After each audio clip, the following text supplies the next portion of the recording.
आज मी तुम्हाला एक अशी गोष्ट सांगणार आहे जी मी कधी शेअर केली नव्हती. 2015च्या आसपास मी कार मॉडिफाय करून ती कार ओळखीतच विकायचो. एक गाडी विकली की पुढची घ्यायची, कारण माझ्याकडे तेवढेच पैसे असायचे. खरं सांगायचं तर याआधी मी खूप गोष्टी ट्राय केल्यात, पण कार्स हे माझं पॅशन आहे आणि त्यात काहीतरी मोठं करायचं होतं. पण एक प्रॉब्लेम, हा सेटअप उभा करायला इन्व्हेस्टमेंट मोठी लागत होती. बायकोला मला सपोर्ट करायचा होता, पण तिच्या क्वेश्चन्स, इतकी मोठी रिस्क, फंड्स कुठून आणणार, आपण मॅनेज करू का. एक दिवस आम्ही दोघं बसलो, चर्चा केली, आकडे मांडले आणि शेवटी एक धाडसी निर्णय घेतला. बँकेत इमर्जन्सी ठेवलेले आमचे शेवटची सेव्हिंग काढायची. त्या पैशातून पहिली कार घेतली आणि बिझनेस सुरू झाला. शॉप नव्हतं, ऑफिस नव्हतं, फक्त घराचा एक छोटासा कोपरा, जिथून माझं स्वप्न सुरू झालं. कार विकण्यासाठी ओळखीतच सांगायचो, व्हॉट्सअप स्टेटस टाकायचो, फेसबुकवर पोस्ट करायचो. प्रत्येक इन्क्वायरी आली की खूप एक्साइटमेंट वाटायची आणि प्रत्येक नकार मनाला खूप लागायचा. हळूहळू स्टॉक वाढला, काही लोन घेतले, रेंटवर छोटी जागा घेतली, नंतर थोडी मोठी, आणि असं करत करत 2025 मध्ये या प्रवासाला 10 वर्ष पूर्ण झाली. आज जेव्हा कोणीतरी येऊन म्हणतं,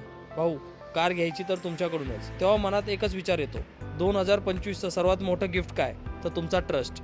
मी फक्त माझी स्टोरी सांगितली होती, पण तुम्ही त्याला ब्रँड बनवलं. इतके नवीन लोक जोडले गेले आणि सगळ्यांनी आमची जर्नी मनापासून स्वीकारली. धन्यवाद तुमच्या विश्वासाला.